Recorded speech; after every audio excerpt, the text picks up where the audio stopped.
7 November 1966 જ્યારે 5000 હિન્દુઓ, શીખો, જૈનો અને બૌદ્ધોએ ગૌ હત્યા સામે પોતાનો જીવ આપ્યો અને તેમના હત્યારાઓ મુઘલો કે અંગ્રેજો નહીં પરંતુ કોંગ્રેસ સરકાર હતી. 7 નવેમ્બર 1966 લગભગ 10 લાખ હિન્દુઓ, શીખો, જૈનો અને બૌદ્ધોએ સ્વામી કરપત્રીજી મહારાજના નેતૃત્વ હેઠળ ગૌરક્ષા મહાઅભિયાન સમિતિના બેનર હેઠળ એક થઈને ચાંદની ચોકથી સંસદ સુધી કૂચ કરી. તેમની માંગ સરળ હતી: ગૌ હત્યા પર દેશવ્યાપી પ્રતિબંધ. પુરી અને દ્વારકા પીઠના શંકરાચાર્યોથી લઈને આર્ય સમાજના નેતાઓ અને શીખ ગ્રંથ સુધી સમગ્ર આંદોલન આધ્યાત્મિક હતું. પરંતુ જેમ જેમ વિરોધ સંસદ પહોંચ્યો, પરિસ્થિતિ વણસી ગઈ.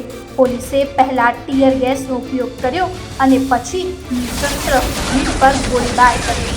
થોડા કલાકમાં જ 5000થી વધુ સાધુઓ અને વિરોધીઓ માર્યા ગયા. આક્રોશથી દેશ હચમચી ગયો.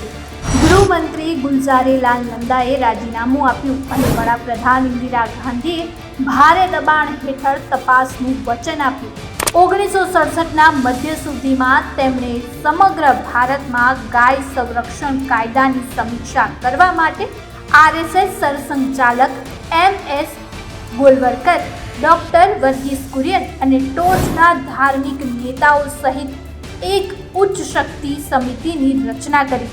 આ ઘટના ફક્ત નિર્દોષ હિન્દુઓ અને પોલીસો વચ્ચેની અથડામણ ન હતી, તે શ્રદ્ધા અને રાજકારણ વચ્ચેની અથડામણ હતી. ઇન્દિરા ગાંધીના શાસન હેઠળ સનાતન અનુયાયીઓની એક દિવસમાં થયેલી સૌથી મોટી હત્યામાંની એક હતી. 1966માં ગૌરક્ષા હત્યાકાંડ હજુ પણ સૌથી ઓછી બોલાતી દુર્ઘટનામાંની એક છે. તે દિવસે દિલ્હીની શેરીઓમાં શ્રદ્ધાને ગોળી મારીને હત્યા કરવામાં આવી અને કોંગ્રેસે સ્વતંત્ર ભારતના ઇતિહાસમાં સૌથી કાળા પ્રકરણમાંથી એક લખ્યું.